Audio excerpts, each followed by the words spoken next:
How about I ask you now, Reinhardt? Oh, what would you like to ask me? Good. So Reinhardt uses the phone when he is in the bathroom. He's just so addicted. I'm being outed live he's on air. so addicted to his phone. Great, And I thanks. had to ask him, do you use it the first thing when you wake up in the morning? He's like, yeah. And I'm like, if you use it in the bathroom, yes, you do. And the interesting question is to you. Why do you use it in the bathroom? Are you so addictive to it that you can't put it down? Or Yes. The simple answer is yes. who uses it in the bathroom here, guys? You can out yourself. It's okay. It's okay. I used it too in the bathroom. I mean, he's here face palming. You are. But it's interesting. Is that addictive? We don't know how addictive it is, right? It's like we're so attached. How many times you went for dinners and you saw all the people sitting around the table looking at their phones? Or in the train station, people stop talking to each other. Do you know that Silicon Valley technologists don't allow their kids to use smartphones and iPads? Literally, Steve Jobs, when they ask him, what do your kids think about? You know the story. They, in an interview, what do you think about your kids using the iPad? He said, my kids are not allowed to. He said, not allowed.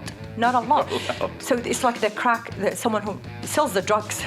Do you use it? Yeah, I don't get high on my own supply, says Steve Jobs.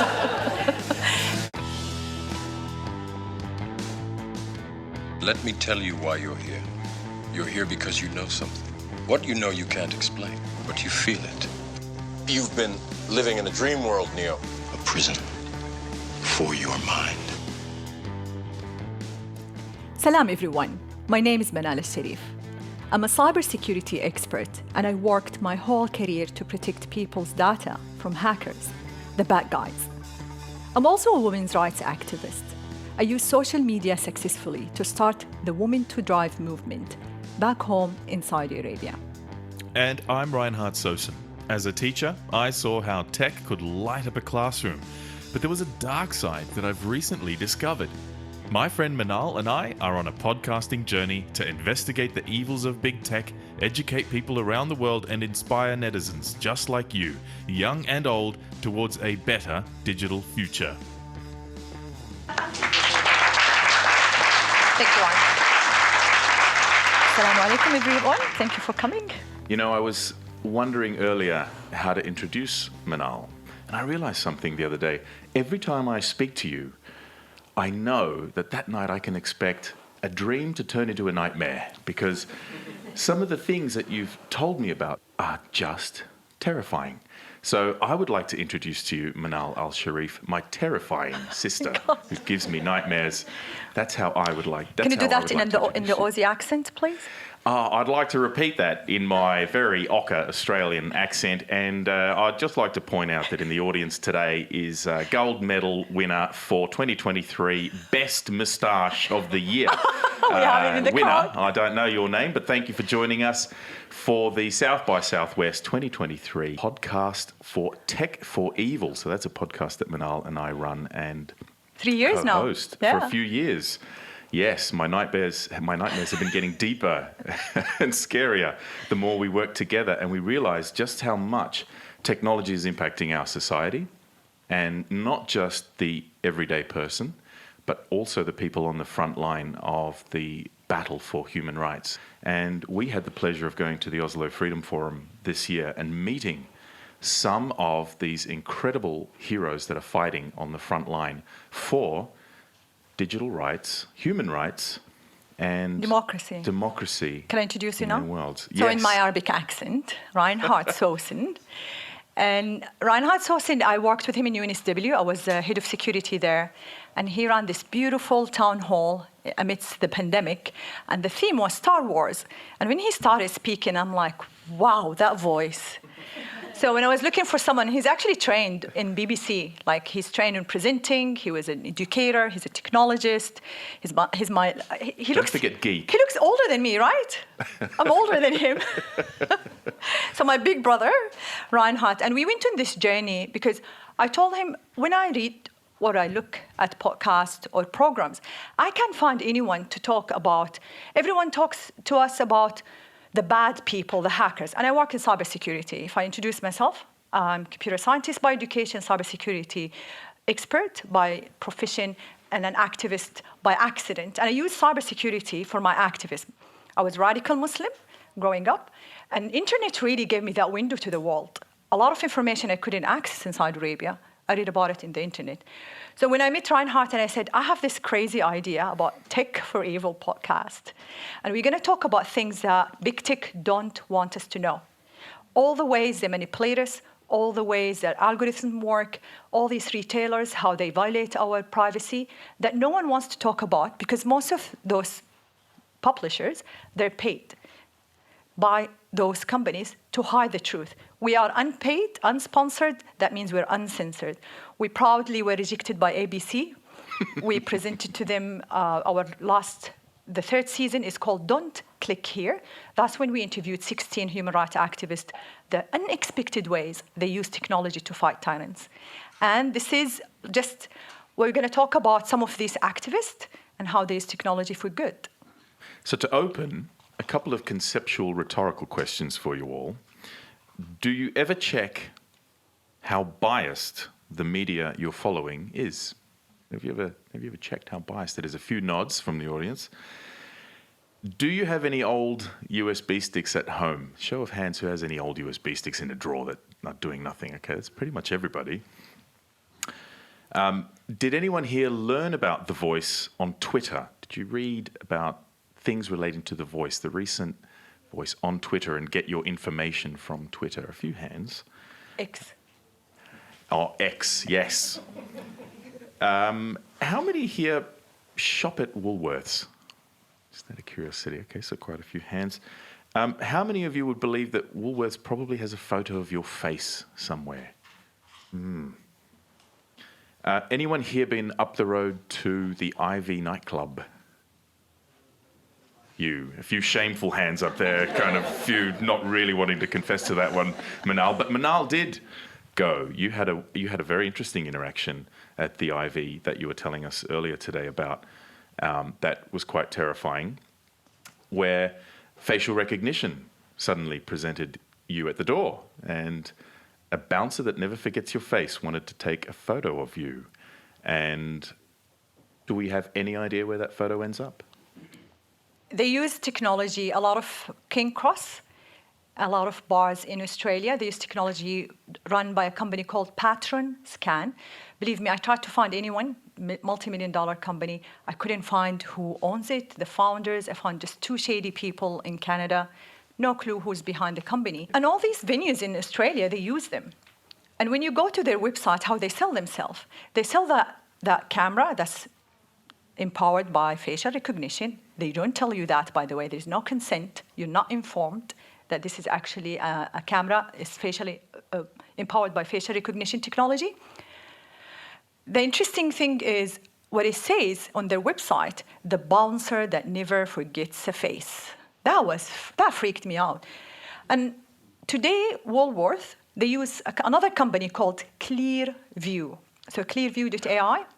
This company is used by a lot of law enforcement around the world, used by dictators too. This company, what they did, they scanned the internet, all the publicly available images of us online. If they done an interview or whatever, you posted pictures of you and your kids. They scanned it, they created facial prints. And they have a database of 3 billion humans sitting there, and they sell that to people like Woolworth, also law enforcement. The other scary one is Amazon Ring. Have anyone heard about Amazon Ring? It was sold for peanuts online.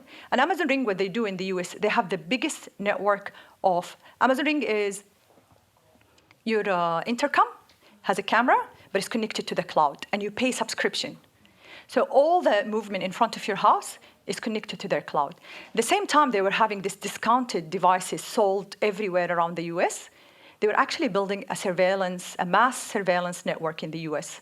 And at that same time, they were signing all these partnership with law enforcement, promising them that if you want to have eyes anywhere, in any neighborhood in the US or in the cities they were selling their technology in, we can give you live access. Imagine, it's your phone, it's your ring, it's your house.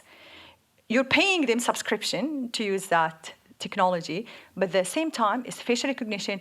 They can monitor people there, and they share that with law enforcement. That is insane. So, as part of the Declaration for Digital Rights, when we consider this problem of our ownership and control over the information that belongs to us, the places we shop, the areas we visit, the searches we make on Google Maps, that then gets commodified. And if we were to think about the ownership of our data in this way, and yet our control of it is so minimal, what would have to work in this Declaration of Digital Rights for that to change? The Universal Declaration. I'm working with some lawyers on the Universal Declaration of Digital Rights to be annexed to the existing Universal Declaration of Human Rights. Everyone has a phone today. Everyone uses digital, like media, social media. But none of us, we think that we're using this technology as a tool. But it's actually I'm the tool, and the technology is using me. And that's my problem, is imbalanced power between us and tech companies. There are only 10,000 data scientists in the world. And those data scientists are very expensive. Who hires those people? Big tech. They own this data about us. We have no sovereignty over our data. And one of the issues when it comes to the imbalance in power between us and big tech is, I'll give a good example, Woolworth. If you apply for a job, never apply for a job with Woolworth, this is first, because you know who's the gatekeeper between you and Woolworth? An AI. There is a robot, a bot, and that bot, what it does is psychoanalyze you. It asks you a few questions, and based on those questions, it profiles you. They have profiles of over 3 million Australian citizens who applied for jobs with them. Who has access to these? You know, who do you think is so interested to know what makes you tick? How can I control this person, what they think, what they believe in? Political campaigners. And my problem with a company like Woolworth, they own 75% of the shares of the biggest data broker in Australia. Anyone knows what's a data broker? I think they are very quiet. No one knows anything about them. A few nods. Data brokers.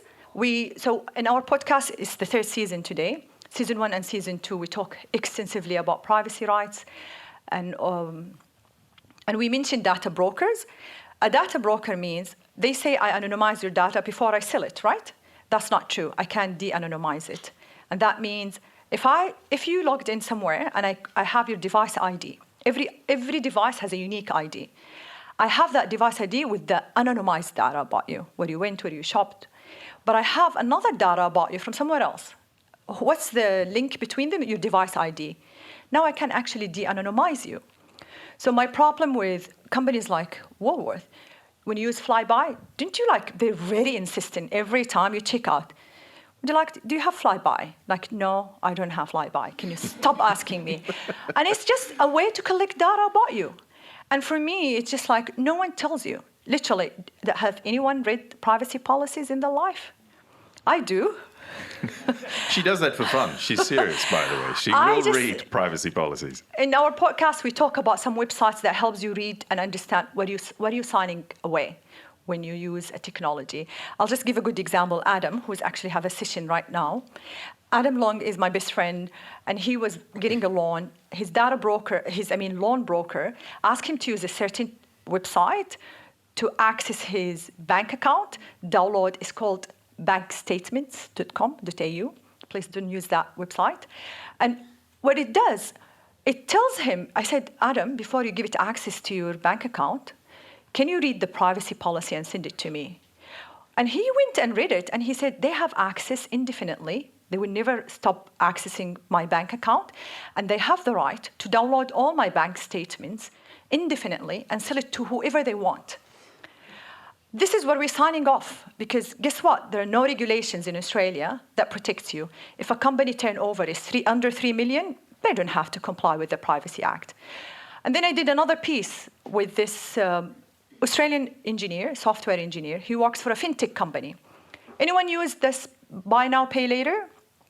It's called Zip in Australia. And Zip in Australia, they had this pocketbook app that helps you budgeting, and they had Raise, which is micro investment.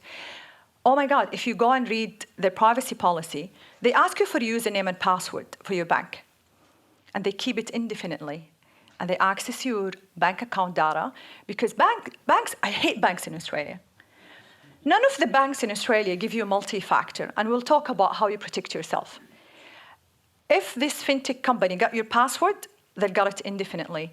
And how many times people change their passwords for their bank accounts? Does my Netflix, when my son uses it in Saudi Arabia, it tells me, it gives me alert, someone in Saudi Arabia tried to log in your Netflix.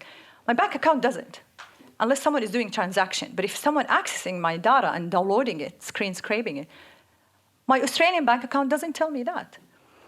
And there was a big piece about it in Michael West Media, the guy I interviewed. Not interviewed, he's a whistleblower. He told me that fintech companies in Australia do that. And banks, they call it no, it's not Open AI, I think, or Open Data. I forgot the name of it. But it doesn't work that way. What is the name? Open banking. Open banking. You're supposed to use API, and the API, you can revoke access to it, right? It doesn't do that. It takes your username and password. But do you want to talk about, let's go out of Australia, let's talk some about our activists. Yes, we now get a chance to take our podcast a bit more global, because in Oslo this year, we met with many activists on the front line in a variety of countries. Who's your favorite? Sasha, I think. Okay, why? Yeah, Sasha Hennig. Well, her story focuses around China and some of the, I guess, ways of life that I never imagined that some people, some groups, some targeted groups in China might be experiencing. So, for example, what's your name, please? Katie. How do you currently get into your home, for example? What's it like? You park up on the street, perhaps, and you sort of head up into your... And what happens? You get your keys? Turn off the alarm. Turn off the alarm? Open the door. Open the door? Go You in. head on in. There are groups in China who will probably have their eyeballs scanned and their faces photographed several times, and their identities checked and their behavior checked several times and validated through a very complex technocratic system that then grants them access to their home or not. So these are the types of things that I'm learning as part of the podcasting adventure that we went on. And much like in that example, we can use AI to help us understand the terms and conditions on an application a lot better, and maybe it can simplify it for us and score those terms and conditions.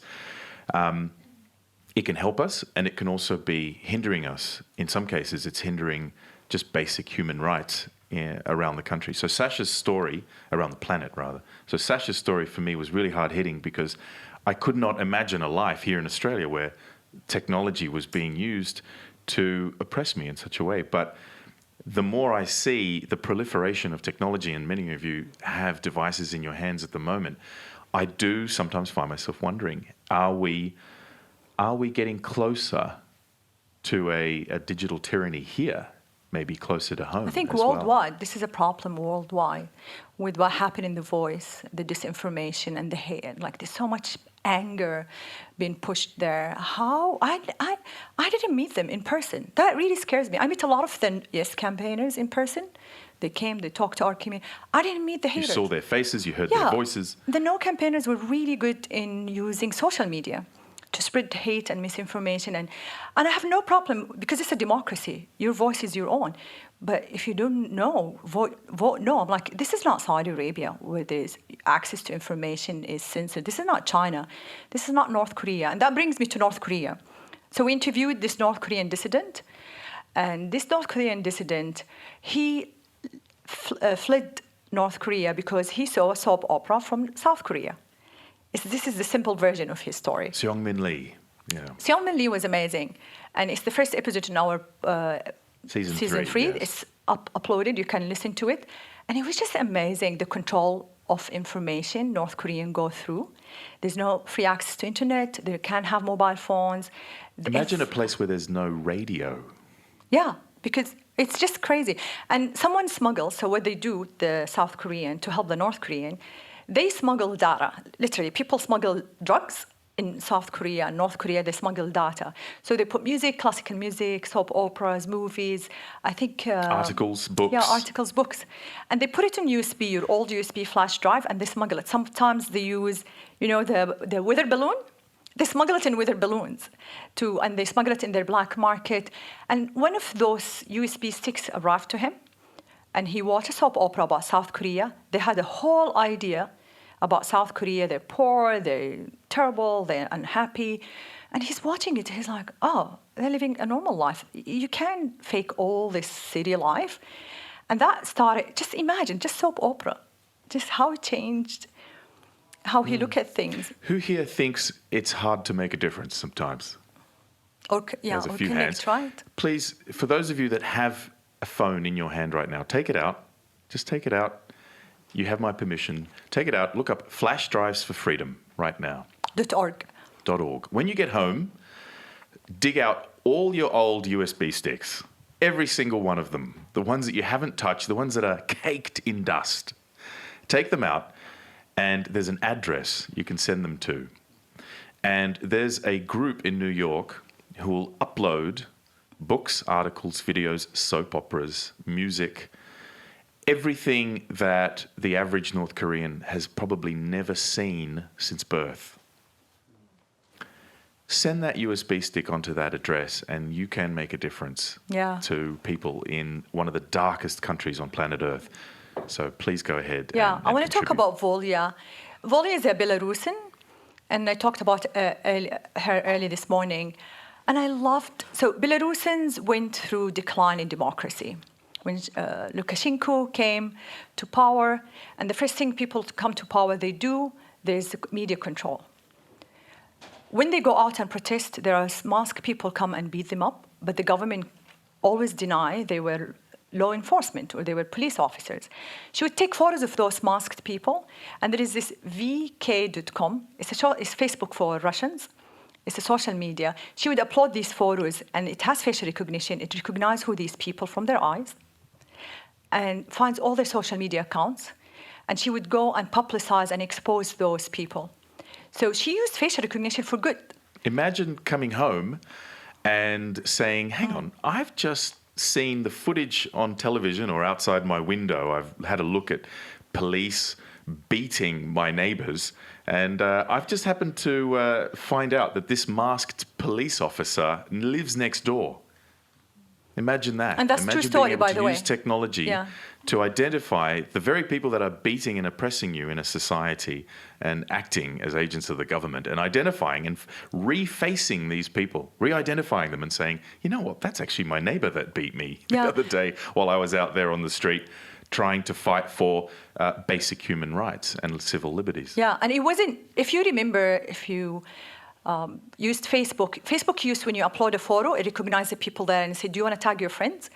That was used for harassment, for journalists. Sometimes you take a photo of someone in the street, or people who go on apps, dating apps, they would take a photo for women. They know all her history through her photo because they upload it to Facebook. They find her social media accounts. So Facebook went under a lot of, digital rights advocate gave them hard time. They had to turn that off, that facial recognition on Facebook, because it was really dangerous. You know, we spent quite a bit of time in Oslo. We met a few people, some of them very hard-hitting stories. I imagine some of you probably have been to Q&As here at the conference. I'm seeing some nodding heads. One of the Q&As I attended at the Oslo Freedom Forum was by by Runa Sandvik, who helps activists in particular, protect their devices and protect activists' privacies, and she does a lot of consulting and advice. And it was the first time ever in my life I was in a Q&A session where the question from the audience member was, can you please help me understand how to lock down my phone when I'm being beaten by the police? Because they want access to my phone to see who else have I been speaking to? What other activists am I working with? What messages am I sending and to who? And who am I working with to try and just live a better life in my country? I won't divulge the person's identity, but these are the types of questions that activists are asking. Technology is both on the front line for them as tools, and at the same time, it's exposing them to a lot of danger. You are listening to Tech for Evil with Manal Al-Sharif And Reinhardt Sosin. We take a break.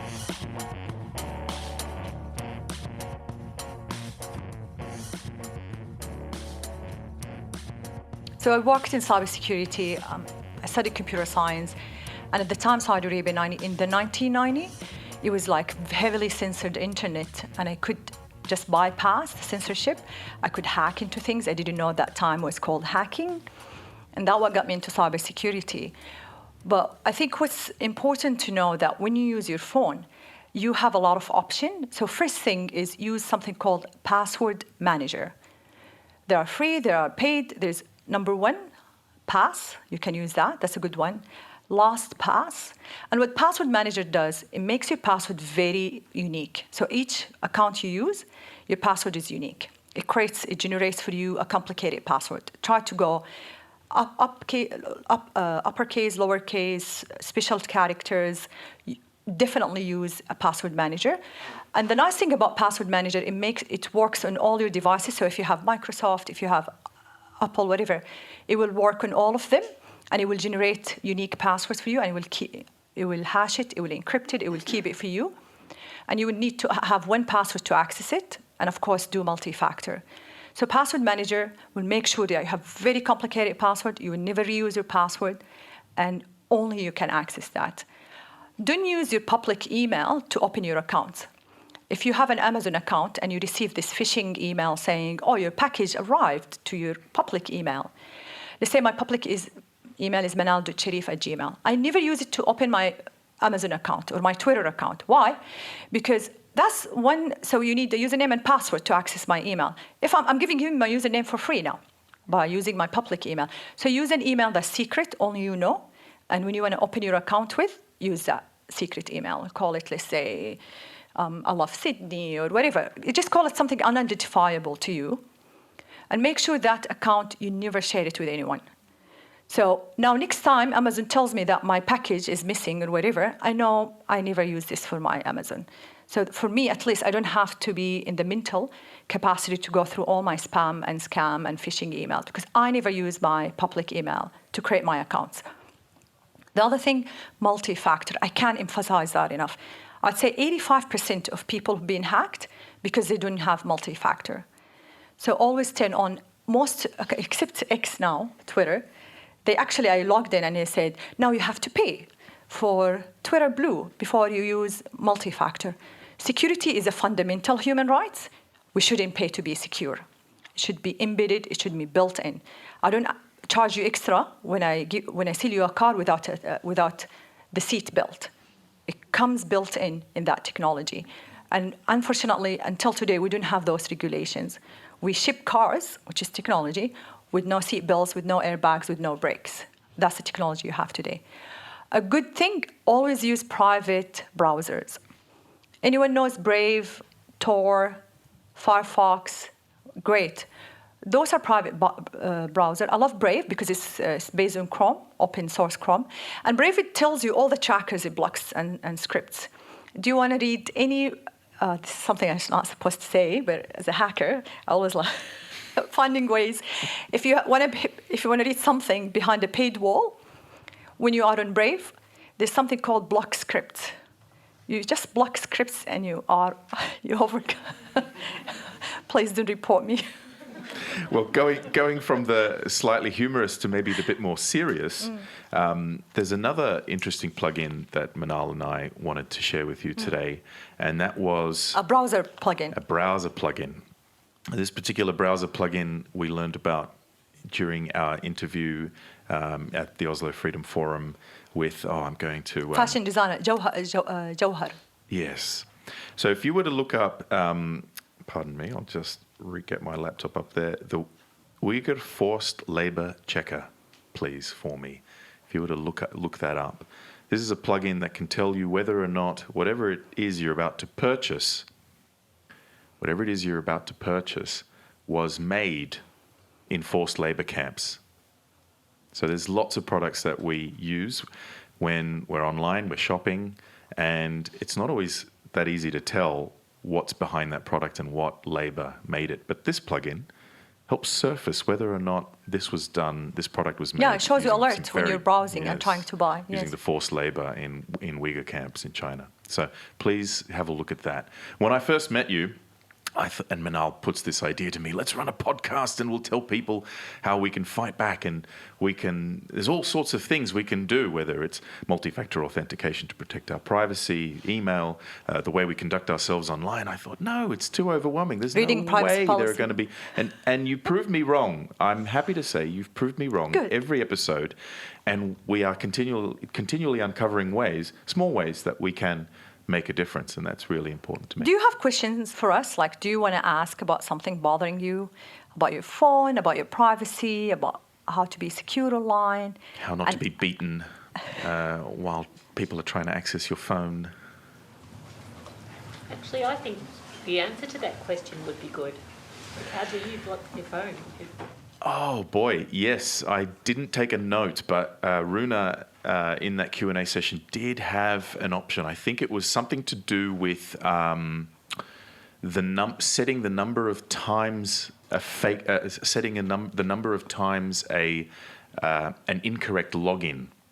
It on wipes the out your phone. Will wipe out the phone. So I think it was something about reducing the number of attempts for the phone access being wrong. So that there is, kills it. yeah, the lockdown mode. So now iPhone, they have them. By the way, when you look at privacy, in the past, BlackBerries were really the best. It was very difficult to break their encryption. Unfortunately, we don't have them anymore. We have them, but on a very limited scale. I'd say Apple, they're way better in protecting your privacy than Android. Android is open source, but it's so chatty. Like, it shares, even if you tell it not to follow your GPS location, it's every 4 minutes it shares your GPS location with Google. So I'd say so far, if something commercial, Apple been doing way better. And encryption and blocking trackers, you can do all that under your privacy. There's if you upload it to the new iOS, the 17, there are way more security and privacy settings. Don't accept the privacy setting, the default one in your computer and your phone. Always go there, check the privacy settings, block all these things like analytical, whatever, just block them, don't allow them. One of the interesting thing, because I voted for the first time this year.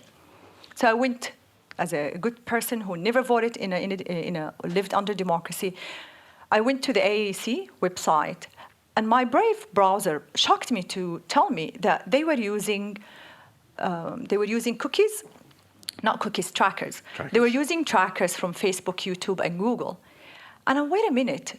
So those trackers, what it does, it helps you with who visit your website, optimize whatever. It gives you like marketing data. I'm like, why would a website that I use locally in New South Wales for election have trackers? That really freaked me out. And I'm like, you should have no trackers. You can't profile me. You can't track who visited the website. I'm here to get information. Don't keep that data about me and send it to Google in San Francisco. So that really one of the things that, thankfully, my Brave blocked it. So if you download Brave or any privacy-enabled browser, it will make sure that you are protected. Do you know that you're discriminated against based on your location in Sydney when you order, for example, Uber? So if you're from fancy eastern suburb, guess what? You're paying more for your Uber than me in inner west. Because their algorithm, they find out who you are, where you are, and how much you can pay for this same trip, and they charge you extra. The other one is flights. So if your browser is not private, they know that they've been searching around, they cross-site check you, and then they give you a price higher because they know you're definitely going to this conference, you're definitely going to buy this flight, so they sell it to you for higher.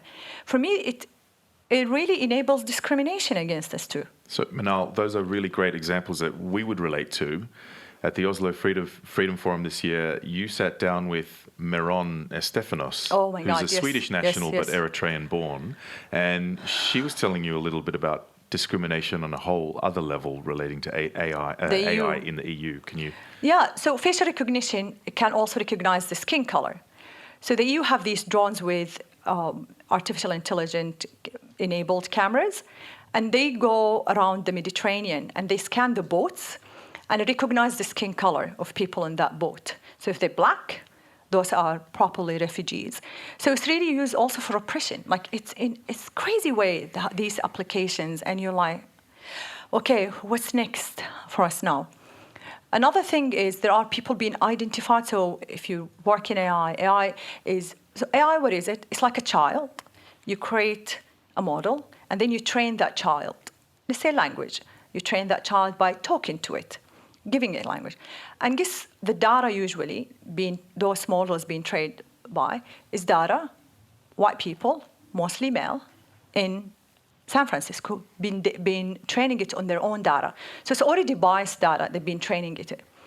If you, in the past, search in Google, let's say black women, they will always show you those black women in very sexual positions, in very degrading way. They don't show you a scientist or a doctor or whatever. And there are a lot of them, black women like that. So it's inherited and it's biased. And I remember I took a screenshot of why Saudi women. I just want, maybe go try it today. Now they fixed it, why Australian women. But I put why Saudi women. And then the first thing came on my, those suggestions, oppressed. I'm like, it's already fed with a lot of biases about us. And when it takes decision, guess what? It uses the data it's already been trained on, and it will take decisions based on that. I have friends who are Indians, been applying for jobs when they lost their jobs. It was a whole team being laid off, 300 people. And the guy said, we kept applying with highly educated, experience. We were not getting any callbacks. And he had to go dig into it. So the first gatekeeper, when you apply for a job, they use a lot of technology, AI, they scan through, and based on certain criteria, they drop you. So you never go to the human. The human will never see your CV. And that was like horrendous for me to know. So it's discrimination by design. So you're dropping a lot of qualified people, not based on their qualification, based on certain things not mentioned in their CV, especially their name, and then you drop them from the going to be shortlisted for that job. So the picture I'm seeing emerge is, what I'm hearing you say is, we have these engineers, really smart, clever engineers in Silicon Valley, so a concentration of the power in Silicon Valley. We have an extraordinary number of new apps, new services being created online at accelerating rates, and we kind of have this missing gap of where are the ethics around how these companies, engineers, technologists behave in that picture between them and us. And the ethics picture is a big one, and we explore that quite regularly in our podcast. One question I have for the audience members is, are there any people here in the audience that are entrepreneurs currently building an app that maybe have, for example, the commercialization of customer data as part of their business model? I'm curious to know if anyone's maybe going to raise a hand for that one. I once did. You once did? Yes. Okay. So one of the things that we explored is how can we now create or introduce ethics back into the conversation. If I wanted to study to be a doctor or be in medicine in any way, I would probably be undergoing years of training, and each year of that training, I would be sat down and I would explore all sorts of ethical dilemmas relating to a patient. Who do we save, perhaps, in a pregnancy that's going wrong? Where do we target our attention? All these sort of elements that I would have to fully explore before I could be a doctor and practice in a hospital or see patients. And yet when it comes to technology and apps that are being used by millions of people around the world, where were the ethical conversations in the creation of those apps? What is the oath that doctors say? I know in Arabic, Hippocrates. Is it Hippocrates? Yeah. Hippocratic oath. Hippocratic oath. Yes. So we do no harm. Yeah, we're trying to partner with ethics places here, like Dr. Simon Longstaff. He's the president of the Ethics Center. He's one of my mentors. And I said, why we don't teach ethics to computer scientists and computer engineers? Because we have these like godlike tools that we can change people's behavior and really influence how people think. And we don't have any ethics. Like when it feels wrong, here deep inside, when your boss asks you to do something because it's wrong, don't let anyone tell you when it's wrong, it is wrong. Question the rules, never yourself. I always have that rule for myself. But so we're trying to introduce ethitech, and ethitech is like edtech, fintech, femtech. Ethitech is something I created, and it's technology that protects human rights. There should be something called human rights impact assessment, where what's the impact of this technology if it went wrong on human rights? And we talked this morning in our session, what are your human rights? You need to know them. And what are the digital rights that impact your human rights? So that's part of it. Is it boring? Like when people talk about ethics, it's very boring topic. People don't want to even, it's philosophical, it's misunderstood. Perhaps that's part of the dilemma because, like you said, it's godlike power. So yes. we know that there's responsibility there, but then to create that ethical conversation. Is anybody here currently either in a business or entrepreneurship exercise or perhaps education where ethics is being inserted in a technological concept? Good. Look Wow. at that. That's Well, that is fantastic. There are a few hands going up there. That would be great. We'd love to chat with you after this. How about I ask you now, Reinhardt? Oh, what would you like to ask me? Good. So Reinhardt uses the phone when he is in the bathroom. He's just so addicted. I'm being outed live Yeah, he's air. so addicted to his phone. Great, And I thanks. had to ask him, do you use it the first thing when you wake up in the morning? He's like, yeah. And I'm like, if you use it in the bathroom, yes, you do. And the interesting question is to you. Why do you use it in the bathroom? Are you so addictive to it that you can't put it down? Or Yes. Yeah, these you're looking are... for distractions? Or Yes. One of the simple answer is yes. who uses it in the bathroom here, guys? You can out yourself. It's okay. It's okay. I used it too in the bathroom. But it's interesting. Is that addictive? We don't know how addictive it is, right? It's like we're so attached to it. Like, are you? Amin, he's here doing this, face palming. You are? I know. How many times you went for dinners and you saw all the people sitting around the table looking at their phones, or in the train station, people stopped talking to each other. So tell me about your addiction. So how do you recognize it, and how do you work through it? So I think I recognize that once it's starting to become an obsessive behavior and it becomes routine in my life, and if it starts to feel like something I can't live without, I know that those are the first markers that something's off. We did a podcast episode about digital detoxing and the importance of going back to nature. 10 reasons why you should delete. 10 reasons why you should delete all your social media apps right now. And I've actually gotten rid of Instagram. Me too, actually, yeah. The other I'm day. You're happily Instagram-free life. Instagram-free, everything free. It is a powerful question to ask because there are people who have come from the gambling industry who are experts at targeting the addictive centers of our brains. Anybody here a parent? Raise your hand. Your children are being targeted by these same people. They are some of the most vulnerable minds we have in our society, and there are very, very smart intellectual engineers thinking up new ways of getting your children addicted to these technologies. These screens. They're no longer your children; they're Facebook's children. Yeah, we talked about if anyone the experiment.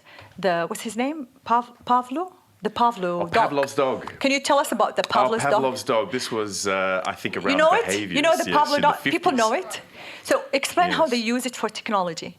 Right. So We're trained like dogs. we're trained like dogs. So when I get a message and when I wake up, I'm already that Pavlov's dog. I'm already salivating in my addictive centers because I'm looking to my phone for this notification or that notification. I'm actually in relationship almost with my phone. I'm looking to Married to your phone. Yes, I'm in a manic... Catholic some sort of- marriage. yes, it's some sort of a manic marriage Until with my this. phone where I need, and I'm seeking fulfillment, acquisition by fulfillment. I need to see from the outside Gratification. validation and these notifications that come through, these little dings and bells. Notice how sound designers are now key to the application development cycle And they're making the most sweetest, loveliest sounds when you send that tweet or you post that post. And they are deliberately sweet and wonderful and sound great to hear. So what do you do to stop that addiction? We talked about it in our... Well, a detox would be first on the list for me. We interviewed a young man who actually made a film, an award-winning film. He's a high school student. I've forgotten his name, unfortunately, but he advocated for digital detox and made a film all about going back into nature and resetting our systems so that we can be a bit buffered, even if it's just a little bit. I don't think we're ever going to get rid of devices and the Pandora's box that's been opened with social media and devices. The fact that they're in, I have got the world in my pocket. I would disagree on the detox. It's like a diet, because once you go off the diet, you're back to your old habits. I think it's just creating it as a habit, like downloading an app on your phone. Don't access it through your desktop because it's really difficult to access your Instagram. Make it harder. Make it just harder. And there is something called screen time on Apple. Actually, look at it. Look how many times you pick your phone and be mindful. The guy who created the addictive technology, and it's called captology, and it's science, but was created by a PhD professor, by a professor in Stanford. He has a lab, persuasive technology lab or captology lab. One of his students wrote a book called Hooked, How to Make Highly Addictive Apps That Are Hard to Put Down. This is exactly the title of his book. The same guy came back to the light and created another book called Focused.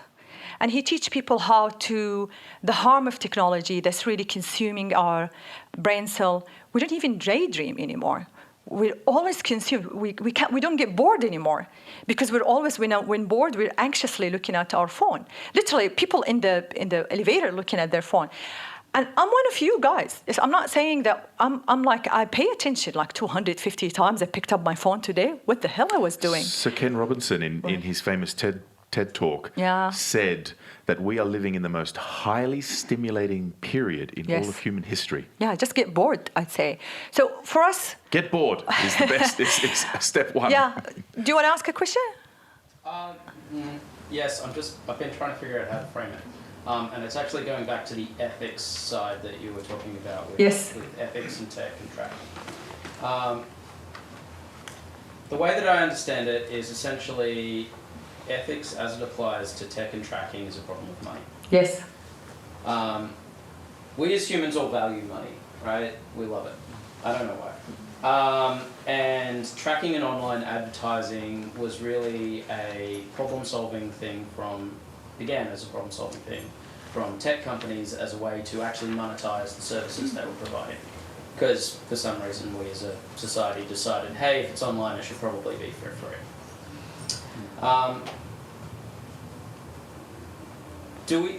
Is it legitimate to say, in your opinion, that maybe the way we should start talking about that, as in inserting ethics back into tech, is we might want to have a conversation about how we pay for the services that we consume and stop expecting them to be free?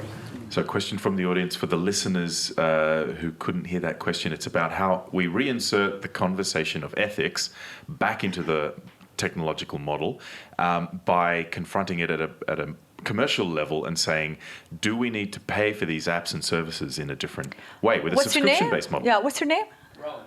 Rowan. I used to pay for YouTube Premium not to show me ads. My friends pay YouTube to show me their ads. Who's making the money here? YouTube. My problem with the paid, so you are actually generating, in the past, we don't have to target people, super target them. And we don't have to build surveillance capitalism. We can still make money in ethical ways. And there are really beautiful papers, we talked about them in our podcast, about how to monetize without violating people's privacy and tracking them to that really low level of tracking. Literally, go to any digital marketers conference, you want to vomit. Oh my God, the way they Bring whore a bucket, your data. ladies and gentlemen. No, really, Rowan, the way they whore our data is disgusting. And I'm like, that just needs to stop. There should be times where we say enough is enough. Stop whoring my data and selling it. Banks whore your data, by the way. credit cards, all these. And I'm just like, when is enough? And I think the only way for us is we can still make money without really violating your privacy. There are so many ways we discussed in our podcast about exactly that session. And you know some people. We're out of time. We're out of time. You know some yeah. entrepreneurs building in that new ethical style and making apps and considering the products and services that they're offering with an ethical mindset. We ran out of time. Thank you guys for being here. And they gave us 10 minutes for questions. If you want to have more questions, yes? Yeah, just one more thing on the screen time. Yes. I've just come across a new research a few days ago.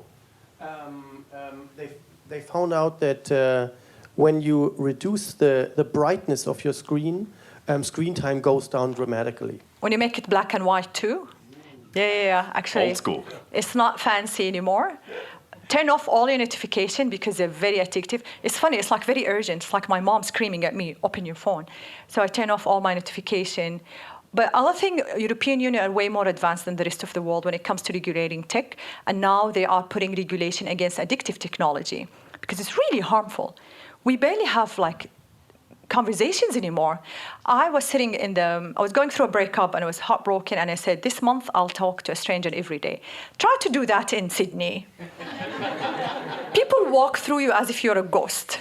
They literally have skip the queue apps, those anti-socials, because they don't want to stand in the queue to get their coffee. And I talked to this guy next to me because he was not looking at his phone. I was reading Harry Potter. We were in the ferry. He was sitting next to me. And I said, how refreshing to see someone not looking at their phone. And he's like, how refreshing to see someone reading in the ferry. And we became friends. We're still friends until today because we were not looking at our phones. So there you have it, everyone. Go on a digital detox or go on a digital diet. I'm against detox. Detoxing, perhaps for me, diet for Manal. South by Southwest is one of the world's leading events for culture, technology, innovation. Music. And Manal, Al-Sharif and myself, Reinhardt, Sosin, have been absolutely privileged to be sitting down with you all here today. Thank you. Oh, we have another question. Yes. I was going to close us out. There we go, please. Yes. Just a question. When you mentioned parenting, of course, straight away I go into panicking mode. Do you have suggestions for what to do, especially for teenagers, of how do you control it without being that mum that's really annoying and trying to control your child completely? Giving them some freedom, but we did discuss this actually. We talked about it. Gabor Mate, I'd highly recommend there about emotional attunement. Yeah. Because what you're encountering, I think, and I'm not a parent, so I'm just quoting, but I think what the parent is encountering is resistance, and the only way to then work with the child is to first work with that resistance, and that's quite difficult. But we actually covered a little bit. Yeah, we covered that. It's a very important question. Discussing, for example, with the child, how do you feel now that you've spent 4 hours binge scrolling on Instagram? I feel like crap, actually, Mum. Oh, that's interesting. So drawing out these connections that when the child's feeling horrible is usually after a 4-hour binge session scrolling, doom scrolling through some app, or a daughter who suddenly is insecure about their image because they've spent a whole night, a sleepless night on Instagram, comparing their body to a million other bodies. So I think it's about attunement with the child and helping connect the dots about their emotional state and their behavior. Do you know that Silicon Valley technologists don't allow their kids to use smartphones and iPads? Literally, Steve Jobs, when they ask him, what do your kids think about, you know the story. In an interview, what do you think about your kids using the iPad? He said, my kids are not allowed to. He said, not allowed. Not allowed. So it's like someone who sells the drugs. Yeah, I don't get high on my own supply, says Steve Jobs. Thank you, Reinhardt. Thank you, everyone who were here. You were a lovely, lovely audience. Please, you can listen to us, Tech for Evil, 4, evil.com. We're also hosting the first EthiTech forum in Australia and maybe in the world that discuss the impact of technology and human rights in the Ethics Center on the 17th of November. You're welcome. It's open to the public. So Dr. Simon Longstaff will give the keynote speech to talk about AI, facial recognition, and how it impacts your human rights. Thank you, everyone. Thank you, Ryan.